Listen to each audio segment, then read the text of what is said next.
Very good afternoon.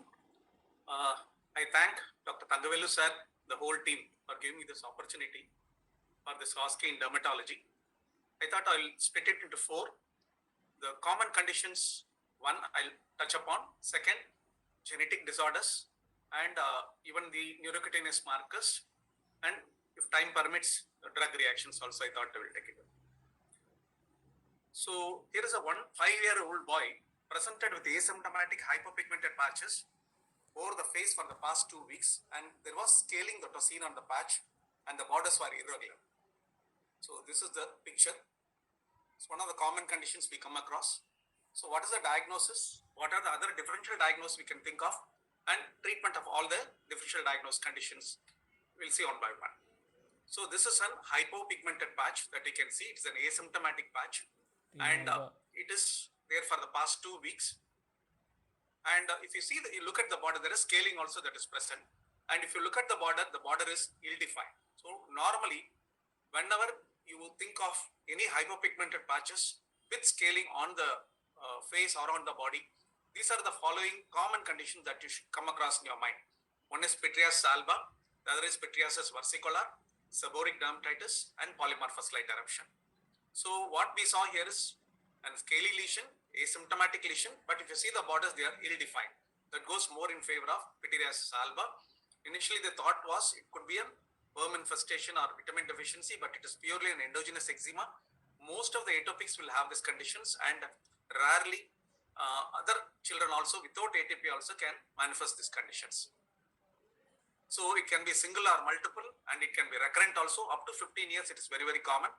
And just reassurance is more than enough. If at all needed, we can go for 1% hydrocortisone cream twice daily for 2 to 4 weeks.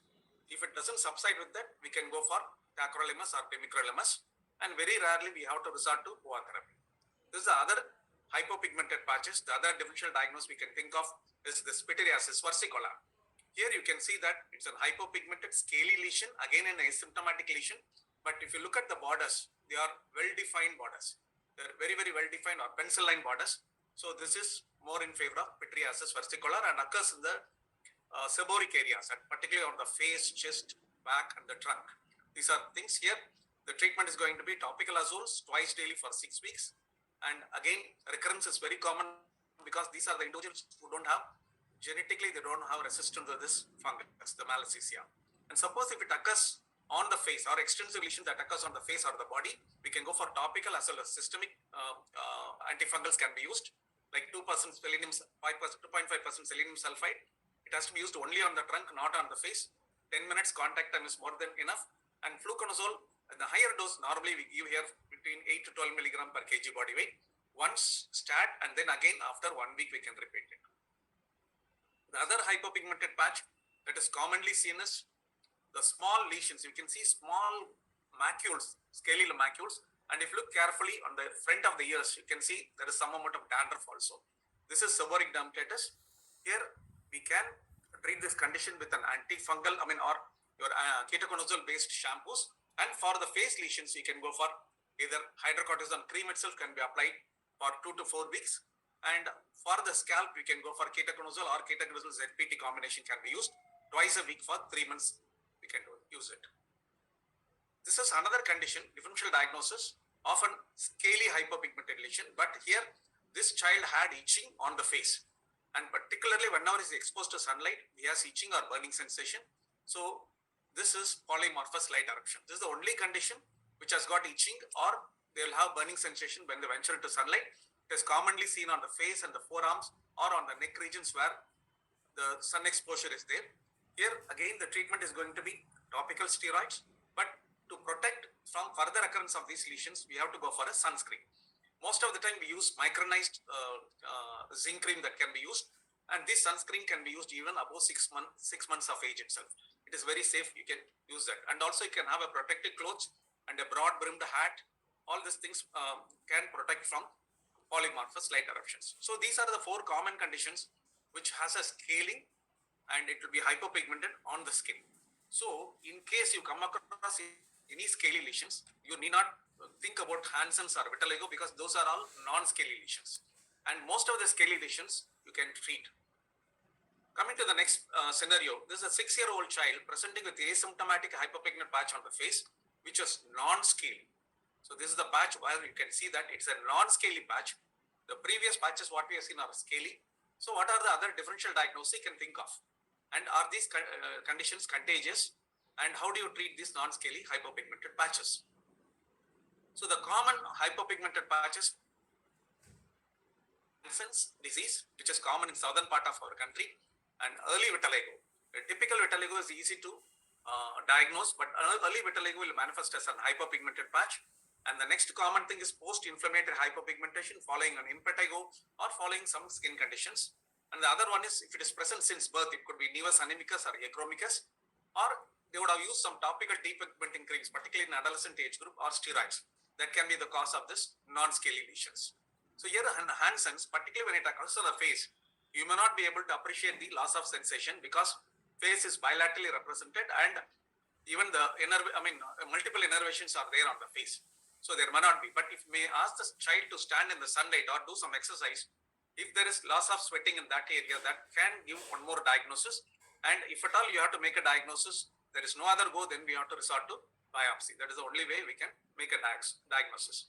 And all this Hansen's disease, whenever you see in a child, you have to screen other family members because there may be a lot of index cases around the child.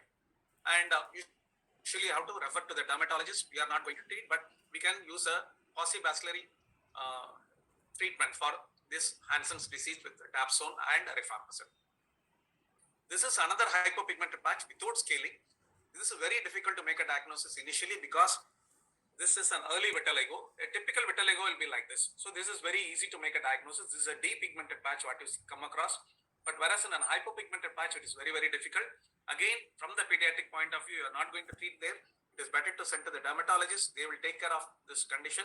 With a lot of medicines are there. You have to reassure them.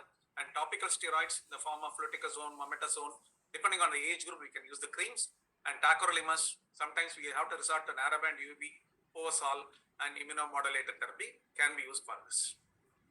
And this is a post-inflammatory hypopigmentation. There was a skin lesion that has occurred, and once it starts healing, it can lead to hypopigmentation. Here, there will be an history of some impetiginous lesion or some inflammatory lesions at the site of the hypopigmentation. So here, just wait and watch. You reassure most of these lesions will repigment in the course of the time. And this is a hypopigmented patch which was present since birth. And as the child started growing, it had started increasing in size. And this is nothing but nevus. And you can see the serrated borders that goes more in favor of nevus achromicus. So you can have nevus anemicus or nevus achromicus can be there. Again, it is only cosmetically disfiguring. Otherwise, we are not going to treat this condition. If it is disturbing, then we can resort to laser therapies. Can be tried in this child. And this is an hypopigmented patch. I thought I will discuss this in urocutaneous marker. This we all know this is an ashy macule where there is one broad end on the one side and the tapering end on the other side. So I thought we'll skip this as of now. It will be present at the time of birth. And maybe when I deal with the neurocutaneous markers, I will deal with it.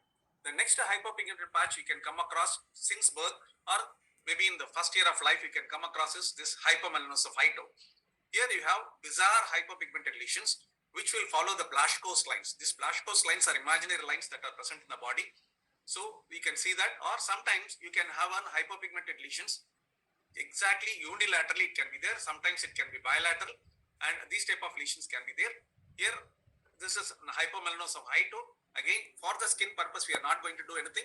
But whenever you come across these type of lesions, you have to look for and any eye involvement is there or CNS involvement or any skeletal involvement is there to be looked for. Otherwise, for the hypopigment patches, we are not going to do much.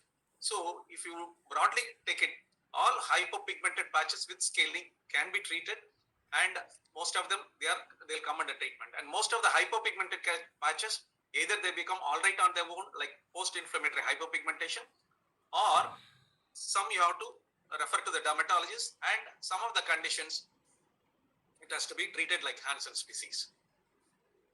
So let us move to the genetic disorders. See, here is a female neonate presented with vesicles and bullae since birth all over the body and a few warty lesions seen over the body. I think you would have made the diagnosis by this time. It's very simple. You can see Some of the bullous lesions or vesicles are present at the time of birth itself. That means the baby has developed a vesicle inside the in the utero itself. So I think most of you would have made the diagnosis. A closer look at the lesion. Some of the lesions looks warty also. So what is the diagnosis? What are the other synonyms? What is the basic defect and mode of inheritance? And what are all the other skin manifestations that can occur? What are the CNS manifestations and other associated manifestations? So we all know that the diagnosis is incontinentia pigmenti. It is X-linked dominantly inherited disorder, and it's otherwise called as Bloch-Schulzberg syndrome or Bloch-Schiemann syndrome. And it's an X-linked dominant inheritance, and we all know the mutation that occurs in the NF-kappa and in the pneumogene, and males are rarely affected. We do come across, because normally it is lethal in males, but we do come across male children getting affected. It is due to the somatic mosaicism. If at all it is present, it is due to the somatic mosaicism. What are the cutaneous changes that you can see? The skin changes can be present at birth or sometimes soon after birth it can be seen. And there are 4 stages of lesions. One is the inflammatory or vesicles and bullae stage that may be present in utero itself. Like this, it may be present at the time of birth itself. And the second is papillar and warty lesions or the varicose lesions that can occur later. And the third stage is streaks of hyperpigmentation. And the fourth stage is streaks of atrophy or hyperpigmentation that can occur. Here you can see both first and the second stage that is present. And this is the third stage where you can see streaks of hyperpigmentation. I'm sorry, the picture is not clear. It's a very old picture that we have taken. This is a male child. Here we had a somatic mosaicism that caused this incontinentia pigmenta in this child. And they have a tense bulla in the linear groups. There will be a linear water lesions on the limbs, and there will be gray to brown pigmentation and characteristic splashed or Chinese figure distribution which occurs later in life. And then it leads to hypopigmentation and it heals. And the CNS manifestation that can be seen in this incontinentia pigmenta is one, in 25% of the patients, there can be mental retardation, there will be slow motor development, the spastic diplegia and tetraplegia can occur, microcephaly can be there, and convulsions also do occur in these patients. The other features, we may have peripheral eosinophilia, dental, skeleton, and ocular defects can occur. On the hair, we may have a cicatricial alopecia, and in the nail, we may have a nail dystrophy. When coming to the ophthalmological involvement, can occur in 37% of the patients in the form of cataracts, optic atrophy, or retinal neovascularization or detachment. And treatment-wise, for the cutaneous lesions, there is no specific therapy for cutaneous lesion because they disappear in the long run. In case necessary, we can go for topical tacrolimus, and corticosteroids also can be used. And if retinal involvement is there, you have to refer to the appropriate specialist who will take care with lasers or cryotherapy, or they can go for of ocular therapies also. And sometimes we may need high-dose steroids in the neonatal period whenever they have recurrent seizures and when they are not responding to anti-epileptics. And genetic counseling is a must in these type of patients. Coming to the next scenario, here is a child. You can look at the child. The child has got some photosensitivity also and this type of pigmentation. So what is the diagnosis? Again, what is the mode of inheritance? What are the types? What are the clinical features? Is there any tumor associated with this? What are the eye changes? What are the CNS changes? And how do you treat this condition? So we all know that this is a xeroderma pigmentosum. You can see the typical photosensitivity also in this. So it is an autosomal recessive disorder characterized by photosensitivity, pigmentary changes, premature aging, and there may be neoplasia because there is abnormal DNA repair. Normally when we get exposed to sunlight, our DNA gets altered. Definitely it gets altered due to the ultraviolet radiation, but our body has a tendency to repair all this DNAs. But in this condition, they will not be able to repair it, so it leads to so many neoplasms also in these conditions.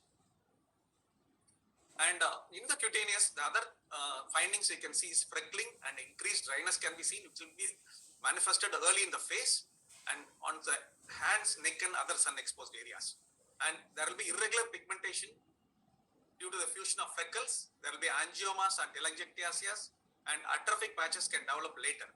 And vesiculobullous lesions can occur and they can rupture, and once they heal, they can leave scars or sometimes contractions and disfigurement also do occur.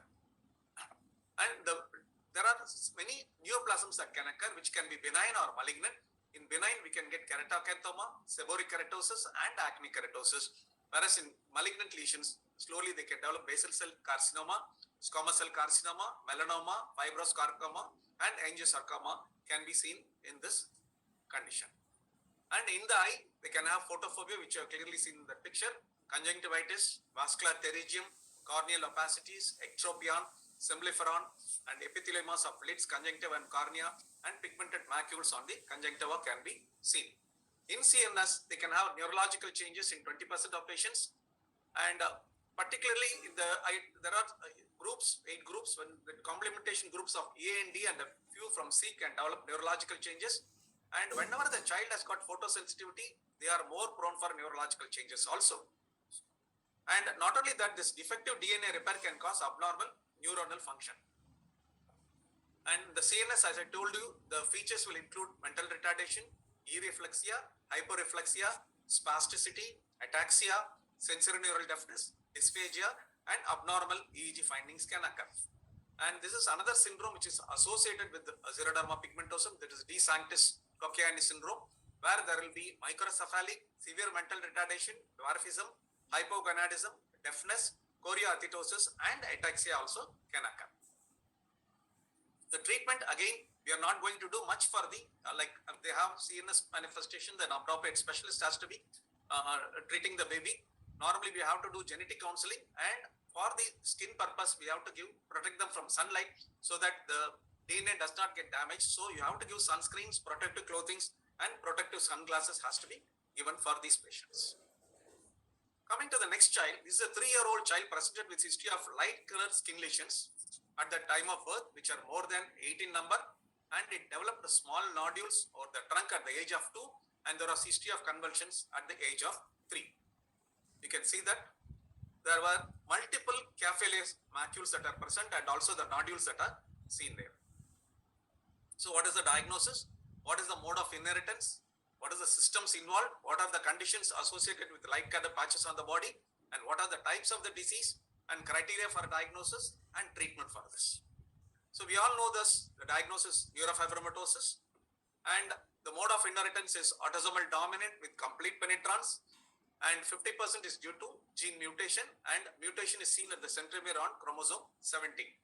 The systems involved in neurofibroma are 1, the skin, 2nd, the nerves, 3rd, the bone, and 4th, the endocrine system. So these are the capillary macules. This is nothing but coffee with milk. How it will appear, no? Like these are the light colored brown macules that can be seen, capillary macules. If 1 or 2 are there, you need not bother. But if it is going to be more than 6 in number, more than 0.5 centimeters in the prepubertal region age group, or more than 1.5 centimeter in the post-pubertal age group, then definitely it has significance, and you have to look for other manifestation of this neurofibromatous lesions. So there are some of the conditions that are associated with this capillary macules, or apart from neurofibroma, you can have McCune-Albright syndrome, Russell-Silver syndrome, Leopard syndrome, Johnson-Macmillan syndrome, Cowden syndrome, Fanconi syndrome, tuberous sclerosis complex, and piebaldism. These are a few conditions which may be associated with capillary macules apart from neurofibromatosis. And we have different neurofibromatosis, that is, we have 8 varieties. One is von Recklinghausen's disease, which is neurofibromatosis type 1. Type 2 is bilateral acoustic or central neurofibromatosis. 3rd is mixed. 4th is variant. 5th is segmental. And in 6th, only capillary macules may be seen. And 7th is late onset type. And 8th doesn't fit into any of the above conditions. The criteria for diagnosing, at least you have to have 2 or more of the following should be present. Either 6 or more capillary macules more than 0.5 centimeter in prepubertal age group, or more than 1.5 centimeter in the post-pubertal age group. There may be axillary and inguinal freckling that can occur, and 2 or more dermal neurofibroma or 1 plexiform neurofibroma. They may have optic nerve gliomas, 2 or more lesion nodules in the iris, and osseous lesions like sphenoid dysplasia or thinning of the long bone cortex with or without pseudoarthrosis may be present. And a first degree relative, either a parent, sibling, or offsprings with neurofibromatosis type 1 by the above criteria may also have the disease. So at least 2 or more of these criteria should fit in to make a diagnosis. And treatment wise, again, nothing much we are going to give for the capillary macules. Whenever they have complications like CNS complications, it has to be referred to the appropriate specialist for management, and genetic counseling can be done, and you can go for surveillance for potential complications, And if at all they have some learning difficulties, you try to monitor them and you can interfere early. And complete physical examination at least twice a year should be done. Height, weight, head circumference and blood pressure monitoring should be done. And attention deficit disorders may also be present, which has to be taken care. And if there are cosmetically disfiguring dermal neurofibromas, then surgery can be done for them. And some of the biologicals also are used. This is another patient. This is an adolescent patient. He presented to the OPD with history of convulsions from the age of 4 years and skin changes in the form of hypopigmented skin lesions over the back since birth and with skin lesions over the back and nail occurring at the age of 10 years. These are the pictures. This lesion was present since birth. And he had these type of plaques which started developing later in the age group. And he had a lot of skin fibromas, skin tags that started occurring. And he also had periangular fibromas that are present. That is near the lateral part of the nail fold. He started developing these lesions. So what is the diagnosis? And what are the synonyms? What are the characteristic skin changes and other system changes that can occur in these conditions? So this is nothing but tuberous sclerosis complex. It's otherwise called as Bonville's disease. And it is a genetic disorder characterized by hematoma formation in many organs like the skin, brain, eyes, kidney, and heart. And we all know that it's an autosomal dominant inheritance, and TSC1 gene is mapped to chromosome 9, 2 is to 16, and TS1 encodes protein harmatin, and 2 encodes to tuberin. This tuberin has tumor suppressed action and similar to neurofibrin, but once this is affected, it leads to tumors. In other ways, we call this tuberous sclerosis complex as playground of tumors. So you name any organ, we can name one tumor in that particular organ. So what are the characteristic skin lesions? There will be ashy leaf macules which may be present at the time of birth itself, and they may have shagreen patch which may develop later. There are Plalagens plaque which can occur on the foreheads as well as on the back, and they can have angiofibromas and periangular fibromas which can develop later in the age group. And this may be associated with convulsions and mental retardations. Most of these ashy leaf macules, sometimes when the baby is very fair, it is difficult to identify. That is the reason in Western countries, they do a neonatal screening. They always pass these babies through the Woods lab so that if there are any ashy leaf macules that becomes more prominent when you pass them in the Woods lab. So they can easily pick it up. They are not going to do anything for the ashy leaf. At least they will note it down in the case record that this baby has got ashy leaf, and they can expect all these changes as the baby grows. And if at all there is convulsions, it can be interfered early so that the mental retardation can be prevented to some extent. So they are, not only that, in the cutaneous, they can have angiofibromas. This can be present at birth or develops in infancy. But most of the times here we see at the age of 2 years or 4 years we have seen. They are firm, red brown, discrete telangiectatic papules that will be seen and commonly present over the nasolabial furrow, cheeks and chin. So this is one of the angiofibromas that you can see, and you can make a diagnosis at this time. And this ashy leaf macule which we are talking about will be present at the time of birth. These are hypopigmented oval lesions around 3 centimeters in length, and there may be large segmental lesions also can occur. As I told you, it has a broad bend border on one side and it will be tapered on the other side. And not only that, they will have these Coinen's tumors or periangular fibromas, which is very, very common. Not only that, when you see these type of patients, you have to look for gingival fibromas also.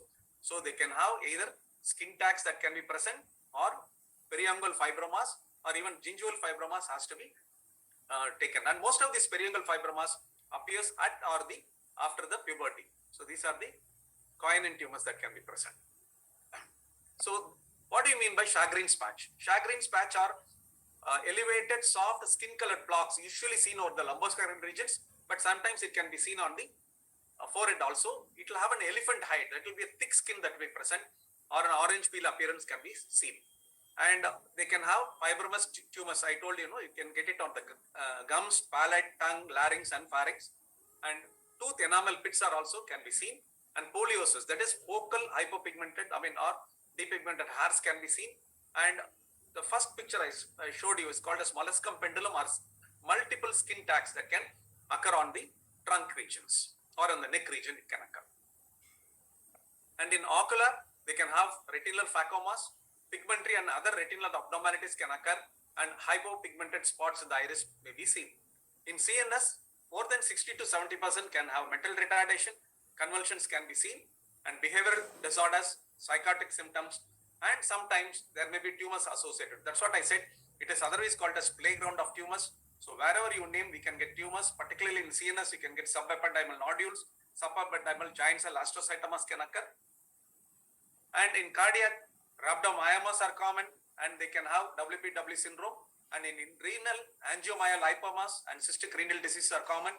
In pulmonary, they can have lymphangiomas, lymphangiomayomas, and recurrent pneumothorax and chylothorax are commonly seen. In GIT, colonic polyps can be seen. So again, from the point of skin, in case they come with any cutaneous tags, that can be tackled, and any angiofibroma of the face, that can be cauterized or laser can be done, and other systemic manifestations like convulsions, and the appropriate specialist has to handle the complications that can occur in the other organs. This is another neurocutaneous marker that you see. I think by the look of that, you should have made the diagnosis. So it is present since birth, and it is not blanchable. You can see an erythema that is present on the one side of the face. So it is only Stooge-Weber syndrome. And what is the pathogenesis here, and what are the clinical features, complications, diagnosis, and how do you treat this? So this Stooge-Weber syndrome is sporadic in occurrence, and it's a facial nevus, otherwise we call it as port wine stain, and they may be associated with seizures. Sometimes, rarely, they can have hemiparesis, and stroke-like episodes also can occur. And we do come across intracranial calcification that may be seen, and majority of the patients may develop. I cannot put it as majority, but most of the patients can develop mental retardation also, but we have a very normal people also with this Stooge-Weber syndrome.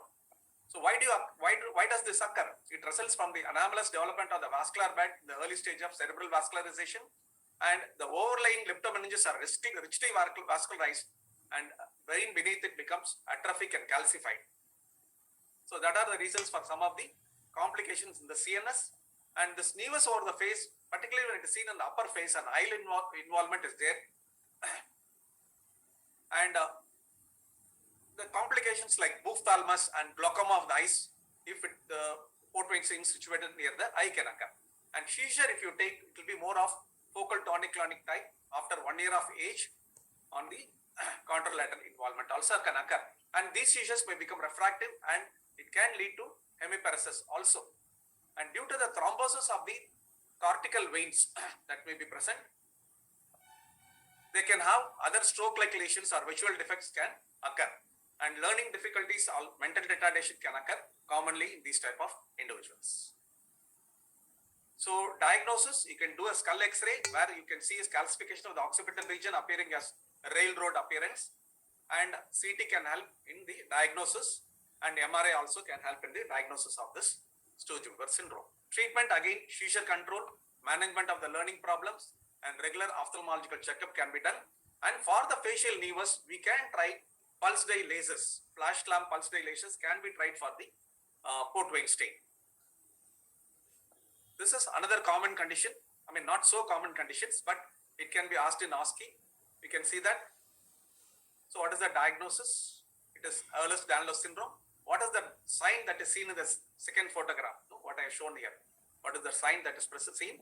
And what are the components of this condition? And what is the closest differential diagnosis, and how will you differentiate it? So it is Ehlers-Danlos syndrome. The sign is called as Garland sign, where the child is able to touch the tip of the nose. And it's an inherited disorder of collagen characterized by increased cutaneous elasticity, and they'll have hyperextensibility of the joints, and the fragility of the skin with formation of pseudotumors and large gaping scars can occur. The close differential diagnosis we can think of is cutis laxa that may be present. This is a child which has come with an impetigus lesion that was present in this area, and within 6 to 8 hours, the child developed multiple vesicles in these areas. And the child was crying, particularly when handled. Whenever they were trying to lift the child, it was crying. What is the diagnosis? And why this condition is commonly seen below 6 years of age group, and how to differentiate this from SJS or 10. So this is another child. You can see that there is a lot of impetiginous lesion that is present, and you can see peeling of skin that is present on the left side of the face. So this is nothing but staphylococcal scalded skin syndrome, right? So most of the time, whenever the babies have impetigo, they may go in for this staphylococcal scalded skin syndrome. Particularly, you have to examine all impetiginous babies in the axilla and groin. That may be the first area where they may start peeling of the skin. And definitely there will be tenderness whenever the baby is handled. That should point more in favor of staphylococcal scalded skin syndrome. And why it is common below 6 years of age group? Because whenever you get an impetigo, particularly when it is infected with staphylococcus, they release a toxin called as exfoliating A or exfoliating B. So this normally it is even excreted in our body by staphylococcus, but we have our kidneys are mature enough to excrete these toxins.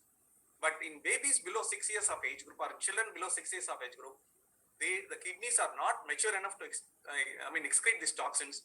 So this exfoliating A and B will go and act on the epidermal layer, and it will cause detachment of the skin, and that can lead to staphylococcal scalded skin syndrome. Then how do you differentiate this from the sometimes you'll have a confusion that whether it is an early SJS or a 10. So normally the mucous membrane will not get involved in case of Staphylococcus scalded skin syndrome. So any baby who comes with an impetigo, particularly this is a season where you will get lot of impetiginous lesions, you have to examine the babies in the axilla and groin so that you can pick an SSSS early, and if you treat them early, then the outcome will be better at the early stage. And most of these babies has to be admitted, and topically we are not going to give much. In the topical area, there is only toxins that are present in the skin, there is no bacteria that is present. So you can give only liquid paraffin, and only in the places where there is impetigo, you need a topical antibacterial cream. And IV antibiotics are essential, particularly clindamycin or cloxacillin can be used for this, and you have to take care of the fluid and alkaline maintenance also. And most of these babies, we should not have any mortality, one. And there is no morbidity also, because most of this detachment occurs only in the epidermal layer. So we don't have any scarring, nothing will occur, and they become all right within 2-3 days, and you can maintain with oral antibacterials in this staphylococcal scalded skin syndrome. And this is a child where you can see lesions of the mucous membrane, and you can see the redness of the conjunctiva also. He had some perianal lesions also. And there was an history of intake of sulfur group of drug in this patient, and the skin also had some of the lesions. This is nothing but Stevens-Johnson syndrome. Sometimes when you get only mucosal lesions, you have to think about mycoplasma-induced mucositis also has to be cut off. This is another child, the crusting that is present. And this is another baby who was on carbamazepine, was started on carbamazepine, and later you can see the skin started peeling, and almost more than 40% of the skin started peeling in this baby. So this is nothing but your toxic epidermal necrolysis. So what is this Stevens-Johnson syndrome and toxic epidermal necrolysis? Initially, it was discussed as a separate entity. Nowadays, we discuss as a single entity, and they are potentially fatal cutaneous drug reactions. Mucocutaneous tenderness and erythema and extensive exfoliation can occur here. And when it's less than 10%, we call it as Stevens-Johnson syndrome, the body involvement. When it's more than 30%, we call it as toxic epidermal necrolysis. And at least 2 mucous membranes should be involved in case of Stevens-Johnson syndrome. Suppose if there is going to be only 1 mucous membrane and a few skin lesions, we can put it as plainly as drug reaction in these patients. And in both the conditions, usually drug is the causative factor, but in case of SJS, 50% is due to drug, 50% can be due to infection like herpes or mycoplasma also can cause it. Whereas in 95% it is due to the drug only. And whenever you ask the history in 10 or in SJS, you have to ask the history of intake of medicine at least 1 to 3 weeks prior to the onset of these symptoms. That is very, very important. One, some of the drugs they would have even stopped after starting it, but you have to get all the drugs prior, 3 weeks prior also. The history has to be taken. One. Second is, if it is going to be carbamazepine, they can even react after 6 months of starting the therapy also. So that is one drug we have to be very careful. They can land up with the drug reaction even after 6 months also. So that you have to keep in mind. And there is extensive keratinocytes death that occurs. This results in extensive exfoliation of skin, and it is like a burn. And this exfoliation occurs at the derma epidermal junction. So they have to treat this patient as a burns patient only. and there will be mucous membrane detachment also, and they may present with high fever, moderate to severe skin pain can occur, anxiety and asthenia also can occur. The common drugs that are implicated are sulfonamides or sulfa group of drugs, barbiturates, anti-epileptics are there, and they generally say this 10 is more common in women than, in females than males, and as the age increases, it is more common. It is not that much common when it is the younger age group. And the risk is with slow osteolatus genotypes, the risk is also are high. And as I told you, more than 95% of the patients with 10 are implicated with drugs. And in SJs, at least 50%, the rest can be infection. And in good ICU setup, the mortality is definitely high for SJs as well as for 10. It all depends on when they come to you and how many days they have taken those implicated drugs. The lesser number of days they take, that is always better. And very rarely we have to take the history of immunizations and infections also, which can cause this type of reaction. One. Second is, always we think that some of the drugs are safe, like they may not cause drug allergies. There's nothing called as safe drug in the world, right? Any drug, including paracetamol, they can react, that can lead to 10. We have seen even cetirizine leading to 10 also. So any drug you have to suspect whenever you see any patients of SJS and 10. The only drug my professor used to tell is only drug which does not cause any drug reaction is aqua distilla, your distilled water. That is the only one which does not cause this. So any drug you have to have a suspicion. So these patients may present with fever, stinging eyes, and they may have mucosal membrane involvement, so they may have pain while swallowing, and it can spread to the trunk, can neck, face, anywhere you name it, it can go. And mostly they say the distal portion of the arms and legs are usually spared, and in drug reactions, palms and soles may be involved. So the Nikolsky sign will be positive. That is nothing but giving a tangential pressure in a bony prominent area. The skin can peel off. So you can have a Nikolsky sign which may be positive, and target-like lesions like in erythema multiforme-like lesions also can be seen. And as the disease progresses, the dusky red lesions becomes gray. In the resolving force, it becomes gray, and slowly, if they are able to survive, then the whole skin will regenerate and form. And you can see this is the Nikolsky sign that we present. This is a pictorial depiction of SJS 10 and overlap. And when do you say they have a poor outcome? One, increasing age. Second, the amount of epidermal detachment. The more the epidermal detachment, the poor outcome it's going to be. And the number of medications that have been used and implicated in this 10, that is again will give. And there is elevation of urea, creatinine and glucose levels, neutropenia, lymphopenia and thrombocytopenia, and late withdrawal of the causative drugs. The patient may not know that this is the drug that is causing it, and you would have withdrawn late by the time the damage is done, so they may have a very poor outcome. And what they say is, if you promptly withdraw the drug which is causing this, even by 1 day, there is 30% reduction of the mortality per day, if you are going to withdraw it earlier. So these are some of the features you have to think. And whenever a patient comes with this toxic epidermolysis, you have to put this score 10. This is a score which we use for score 10. These are the points which you can get it from many textbooks. So these are the points, and you know that whatever the score comes, the mortality rate is going to be like this. So it is given in most of the textbooks which you can get it. So next time when anybody sees a case of toxic epidermolysis, try to put this score 10 score that can help you. You can know at least what will be the mortality in these type of patients. And treatment, you have to treat the patient like burns, because the whole skin is going to get involved.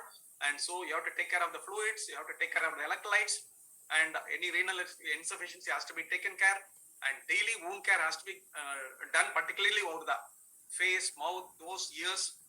And sometimes when you don't take care of the eyes, it can lead to complications in the eyes also. So it's a multidisciplinary approach. It's not only an intensivist, but a pediatrician, dermatologist, ophthalmologist, everybody plays a major role in this toxic epidermolysis. And you can cover the area with Vaseline gauze, and daily saline soaks can be given, and you give only antibiotic ointment over the orifices, but in other areas you don't need it. Only liquid paraffin should be more than sufficient. Sometimes what we do is, whenever they have extensive skin peeling, we can ask them to use a banana leaf or a plantain leaf, and you can apply liquid paraffin on top of that, and it can make the babies or children lie on that.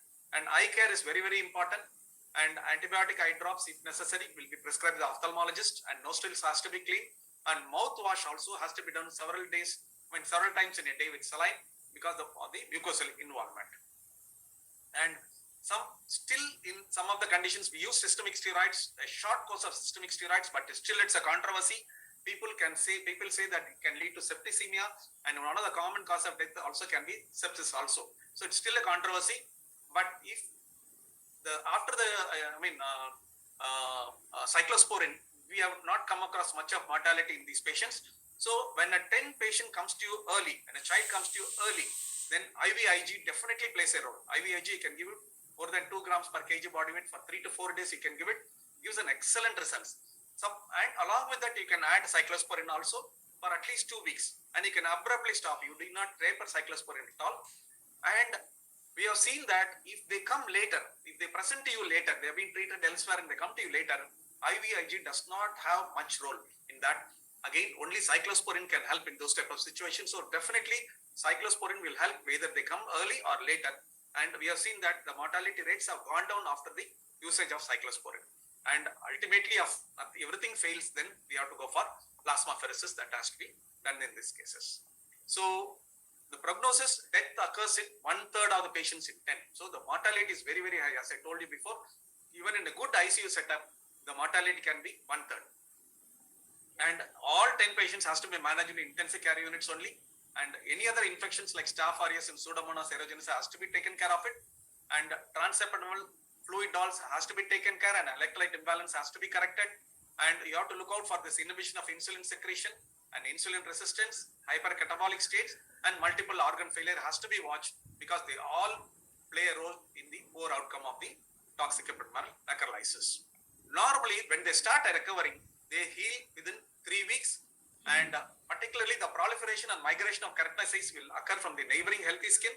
And as I told you, all these conditions like 10, SJS, other drug reactions, most of the skin involved is in the epidermal layer or in the derma-epidermal junction only. So you don't need any grafting, because the skin heals very well unless it is secondarily infected and you have the deeper layer getting involved, then the issue comes. Otherwise, they don't need any skin grafting at all. But the more complications what we see is in the eyes, where they can lead to symblepharon, conjunctival synechiae, ectropia or entropion, and cutaneous scarring, irregular pigmentation.